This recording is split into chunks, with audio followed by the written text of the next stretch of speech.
Hey everyone, and welcome back to the channel, and thank you for joining me for another week of experimenting with VMAXs and seeing if we can make them even more broken, which is totally possible. This week we're going to look at Leafeon VMAX, and I have to say Leafeon VMAX kind of took everybody by surprise. We'd seen tons of cards like Tangrowth from Cosmic Eclipse or Milotic V out of Rebel Clash doing similar stuff and making almost no impact on the competitive scene. But with Leafeon VMAX, things were different this time. Very different, in fact. Leafeon VMAX has actually become quite the monster in Standard, and naturally, that got me thinking, surely this thing can clean up and expand it as well. So the basic idea is the same as the standard Leafeon VMAX deck. You're setting up with Leafeon V, using greening cells to accelerate an energy to it on the first turn. Ideally, you're going first. And then you can evolve into the VMAX the next turn using Grass Knot to deal 60 damage for every energy in the opponent's retreat cost. 2 retreat cost is fairly average, so that's 120 damage for 2 energy. But in Expanded, you have big tag teams with 3 or even 4 retreat costs, not to mention a lot of hefty VMAXs as well. So you can OHKO a lot with just Leafeon VMAX as is, but thanks to cards like Galar Mine and Absol, you can hit some stupid high numbers by raising retreat costs even further. We run a tag team of our own in Buzzwole and Pheromosa GX. This gives us a good going second attacker, and its Jet Punch can actually do relevant chip damage, dealing the 30 necessary to ensure that Leafeon KOs pretty much every tag team with Galar Mine in play. Also, if Leafeon VMAX happens to miss a KO, you can always pivot into Buzzmosa and steal an extra prize with Beast Game GX. We've of course got the holy trinity of DAA, Bat, and Lele for a nice core consistency package. The Sudowoodo is here to restrict benches and slow things down like Turbo Dark or Eternatus VMAX. It can also just leave people stuck and unable to play down their own Dedenne GX, which is really nice and comes up a lot more often than you think. And Marshadow clears out chaotic swells just so that we can get the most out of every use of Galar Mine. And because we're playing in a format where Floatstone exists, granting free retreat and thus nullifying our Grass Knot, we play a pretty heavy Field Blower count at 2, and back that up with a single Tool Jammer and copy of Faba. And Enhanced Hammer does a similar job against things like Hiding Darkness Energy or Mystery Energy, which can reduce retreat cost. Cards like Trainer's Mail and Guzma and Hala give us pretty easy access to Galar Mine whenever we need it, and it does a lot more heavy lifting in a deck where we're not running, say, the Inteleon package. Our draw supporter lineup ensures that A, we don't discard Galar Mines, and B, we disrupt our opponent's hands every now and then and maybe take away a switching option or a way for them to remove our stadium. And as I'm fond of doing, I use Acerola and Scoop Up Cyclone to deny prizes, or sometimes reuse the Bat, Rat, or Lele in a pinch. But, honestly, Scramble Switch would be nice here too. And finally, we keep our energy count pretty tight. I find the 6 count of basic energy is enough to ensure that you never whiff, or can pivot into Buzzmosa and fuel its attacks if required. And Capture Energy at a nice 4 count provides a very useful out to Pokemon like Absol, Marshadow, and Sudowoodo as well, ones that you don't need to play directly from your hand, basically. Now, there is also an argument here for teching in a Mimikyu from Cosmic Eclipse to deal with things like Zeraora GX, for example, and I did run that before to deal with Zeraora in the Pikarom matchup, or just shut off Mewtwo and Mew Tag Team GX as well. But, in the long run, I felt that those weren't really the best matchups as is, but, you can maybe drop a switch or cut an energy if you want to fit that in. I'll leave it up to you. It really just depends on what you're seeing on the ladder more often than not. And now that we've got a pretty good idea of what Leafeon can do, let's jump on over to the expanded ladder to see how it actually performs. Okay, so jumping on into this game, if the art on my opponent's deck box is not a dead giveaway, then the coin definitely is. We are about to have an Evolution Smackdown. It's going to be my Leafeon V up against some flavor of Sylveon, I'm guessing, and as soon as my opponent flashes the mulligan, I know that I am up against Sylveon VMAX. So, assessing the situation as it is, I've actually got a pretty good start. The Capture and Basic Energy are always nice. I have Buzzmosa if I want it, and of course I'll have Galar Mine for next turn, as well as a number of outs to it, assuming they don't get Marnieter and away. So I'm just going to go for the capture energy here. I want to make sure I have my 2 Leafeon set up so that, I'm guaranteed to evolve into a VMAX next turn.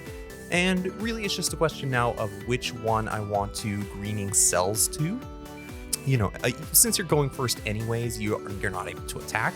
It's always good to just accelerate the energy, try and set up your board a little bit more. And it is relevant in this particular situation because Rapid Strike decks play a lot of ways to reduce their retreat cost. And I don't want to grass knot for 0. So having the extra energy on the active is always good because if I have to go into, let's say, I believe the attack is max leaf, which is 3 for 170, and then you heal 30 damage, that might actually come up. So while normally I would prefer to split the energy so that, boss's orders, Guzma, anything like that can't really disrupt my play, in this particular situation, I thought, no, let's prioritize attaching to the active. And as for my opponent, they're just going to start setting up. They have the Urshifu and the Sylveon V in play, so I know this is like a full-on Sylveon VMAX deck. But looking at the cards my opponent is playing, I'm starting to think they've wandered here off of the standard ladder accidentally, which, I mean, fine, it could make for an interesting standard versus expanded showdown. And, either way, they're setting up very well. They'll have the Octillery next turn. They have their backup V as well, so they're guaranteed the VMAX. And I also see that they're playing the Moltres variant of this deck, so, they have their energy acceleration as well. And hey, if they really want to, they can always go into Urshifu VMAX, which may or may not be a problem, especially since I did bench that Buzzmosa, just on the odd chance, for example, that I can steal a KO on the Sylveon if I'm not able to take it out here with Grass Knot. Which it looks like I won't, even though off of the draw supporter, I do see everything I need to get the VMAX in play.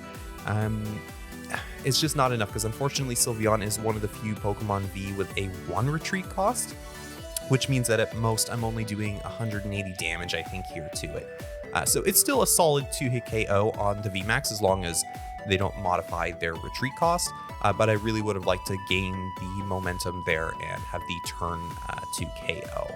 But regardless, now it's still, up to my opponent whether or not they want to commit to a VMAX in the active. Assuming, from their side that they can stick the Tower of Waters, it is a pretty good prospect because I'm not going to do a ton of damage to them. But they do need to know that I have access to the Max Leaf as well. So still going for the Sylveon VMAX in the active here is questionable. I might just cut my losses and evolve up the one on the bench and attack with that, especially since you have access to free retreat. But it looks like my opponent just wants to get the hit in. They maybe don't want to split their resources, or they don't have access to the energy switch combo that a lot of these decks play this turn. So, hey, there's the big VMAX, and yeah, they don't know that I have the Galar Mine in hand, so they probably think they're sitting pretty. But I do have the Galar Mine in hand, so I'm able to just bounce the Tower of Waters. And generally speaking, I believe Rapid Strike decks tend to play that only in a 2. At most, I've seen a 3 count. So as long as I can bounce, I think just 1, maybe 2 more, I know that I can win the stadium more. And here, seeing the Sudowoodo off of the draw supporter is really nice as well. Although Sylveon is still getting a guaranteed 2-hit KO on my Leafeons as is, I still want to try and restrict that damage because you never know. This way, I prevent them from OHKOing a Leafeon V, which is pretty relevant. And I also stop them from putting down any additional support Pokemon, like they won't be able to Crobat for any additional cards, let's say. Or if they do have a Dedenne GX in here, although this is looking like a standard build, they can't pop that down now until they free up a spot like that. But, regardless, I've capped their damage pretty effectively now, so even though this VMAX is still going down, assuming they can actually get the Sylveon VMAX of their own set up, I'm still sitting pretty, I'm not too worried about it. None of my other guys are getting one shot. In particular, Buzzmosa is not getting one shot, which was really important as well. So everything is looking pretty good there. My opponent now is just going to go for a bit more setup here. They go for the Professor's Research and do see the Urshifu VMAX, which makes me think, okay, yep, that is an option now. And actually, if they had the ability to pivot with that, they could have gone for a Gmax Rapid Flow here, taking out my active and dealing some pretty significant damage to my benched Leafeon or to the Buzzmosa. In either case, they would have been able to put themselves, I think, in a much more favorable state than going for the Sylveon VMAX here. But I mean, hey, when you have the ribbon badge there and you have the nice energy switch combo, I guess it couldn't hurt to go for it either and take out my active VMAX. But on the other hand, I'm in a pretty strong position here as well. I am going to have my follow-up VMAX pretty easily here. And I'm going to be able to deal a solid 240 damage and, get rid of the ribbon badge because, hey, we do play a decent amount of field blowers here. Now, looking through my deck, I'm thinking maybe I want to grab the backup Leafeon V just in case. It's unlikely that I'm getting one hit KO'd at this point because this isn't the expanded Sylveon VMAX that plays Skyfield and, a bunch of the dual type Pokemon, so I don't have to sweat that too much. I know I've got at least one more turn of it. But I think in this particular case, Buzzmosa as a backup is pretty good because between Jet Punch or Beast Game GX, I can probably close it out and actually even steal the extra prize, even if my opponent is able to get up another ribbon badge here. So I just go for the Tapu Lele, most likely to grab the Faba here because Faba will allow me to take out that Rapid Strike energy. And in fact, sending it to the Lost Zone is preferable because, again, while I'm pretty sure this is a standard list, you never know, there might be a special charge flying around there somewhere in my opponent's deck. And with access to just 4 Rapid Strike energies, sending one to the Lost Zone might mean that my opponent does not have the follow-up for next turn, which I do think is pretty relevant here. And, just in case, since I am not establishing the backup Sylveon here, at least at the moment, I am just gonna kind of refresh my hand here with Crobat V. I do want to go with Crobat V instead of Dedenne because there is always a chance that my Galar Mine gets bumped, and I really, really need to protect the follow-up one instead.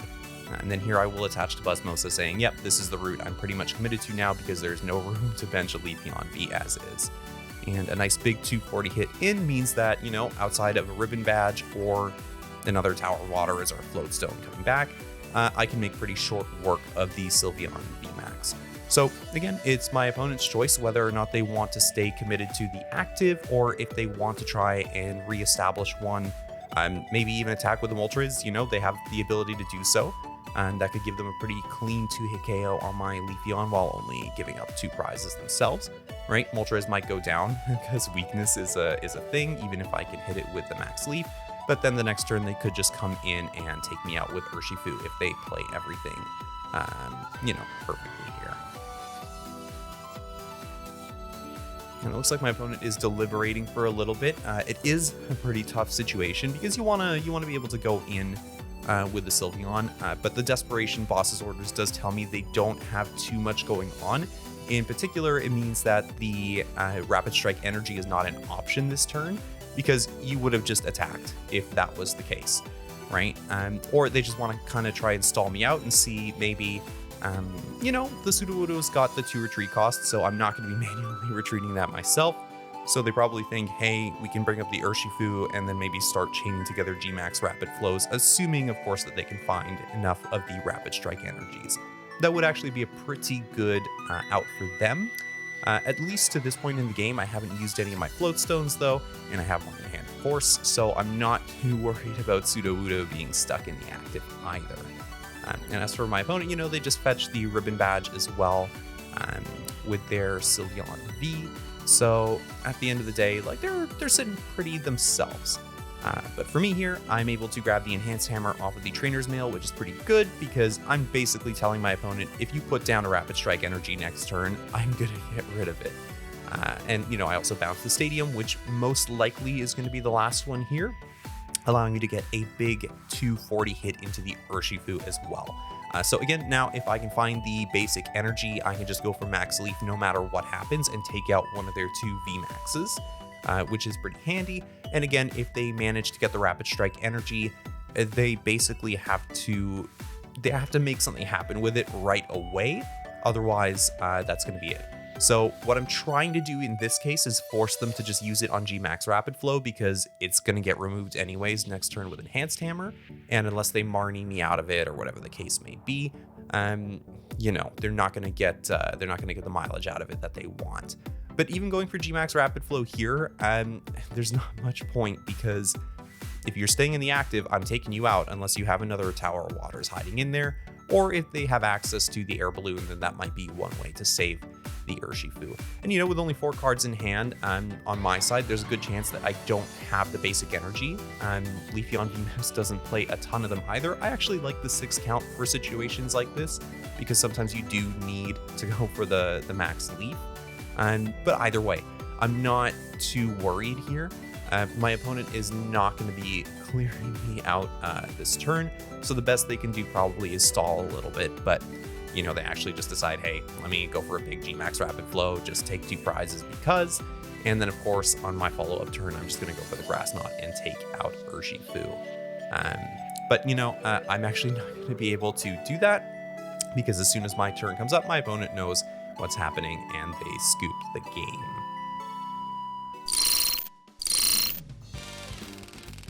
Okay, so it was a bit weird to run into a standard deck on the expanded ladder, but it was a pretty well put together and kind of blinged out deck, so I guess my opponent was there on purpose, maybe scouting out to see how the list would work there before making modifications for expanded. But nonetheless, it was a good example of how this particular Leafeon list can address the big threat to Leafeon's strategy, which is of course lowering your retreat cost. Rapid Strike decks have plenty of switching options to get unstuck from Galar Mine, and their own stadiums actively reduce retreat costs, so this could have gone a lot worse with us flailing around and doing no damage. But because I was able to preserve my stadiums or take theirs out, I knew I would eventually stick a Galar Mine and attack without sweating things too much. And Sudowoodo actually put in good work here too, capping their damage output by keeping the bench small and cutting their consistency by preventing them from playing down too many support Pokemon. Now, I do think there is room for improvement in this list, and while I wouldn't do something like sub in the Inteleon engine like the standard decks do, I actually think maybe sprinkling in something like a Skyla would provide a bit more consistency, especially in terms of grabbing really useful items like Field Blower, Enhanced Hammer, or obviously Galar Mine. But let me know what you guys think. Copy the list if you want, tweak it, take it for a spin, and tell me how well it holds up. Broken as VMAXs are, once I put my apprehensions aside, I actually have to admit they do make for some very interesting deck building exercises in Expanded. And that'll wrap it up for this week. Make sure to like the video and subscribe so that you don't miss out on more Pokemon TCG goodness. And until next time, guys, take it easy.